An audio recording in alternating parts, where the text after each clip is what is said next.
முறை Modi parliament election வந்தார்.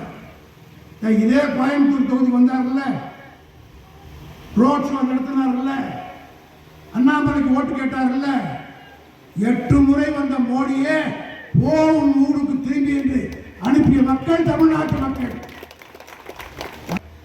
கோவை மாவட்டத்திலே சென்ற தேர்தலில் 10 தொகுதிகளிலே நாம் வெற்றி பெற இயலவில்லை.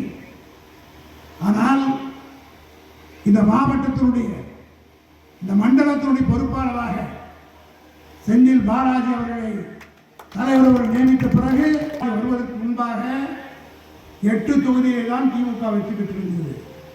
2021 6 இன்றைக்கு தேர்தல் வைத்தால் கூட இந்த 29 தொகுதிகளில் 19 தொகுதி திராவிட முன்னேற்ற கழகத்தினுடைய கூட்டணி வெற்றி பெறும் என்று ஒவ்வொரு தொகுதி வாரியாக எவ்வளவு ஓட்டு வரும்.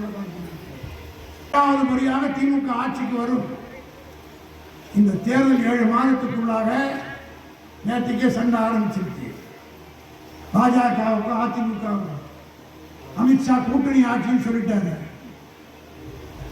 பாதி பேர் எடப்பாடி கிட்ட போய் தகராறு பண்ண ஆரம்பிச்சுட்டாங்க. 50 சீட்டுன்னு கேட்கறாங்க. ஒன்று மட்டும் சொல்லுகிறேன், பாஜக எல்லா ஊர்லையும் குடும்பத்தை கலைச்சி கட்சியை கலைச்சி ஆட்சிக்கு வர முடியுது. நாட்டிலேயே ராமதாஸையும் பிள்ளையும் பிரிச்சுட்டாங்க. திமுக காரங்கிட்ட மட்டும்தான் மோடியோ அமித்ஷாவோ கட்ட முடிவு என்றால் இதுக்கு தலைமையேற்று நடத்தக்கூடியவர் தலைவர் மு க ஸ்டாலின். இன்னும் இந்த 7 மாசத்துல பாருங்க, வேலுமணி கோஷ்டின்னு ஒன்று வரப்போகுது, எடப்பாடி கோஷ்டின்னு ஒன்று பிரிய போகுது. இதெல்லாம் நடக்க போகுது.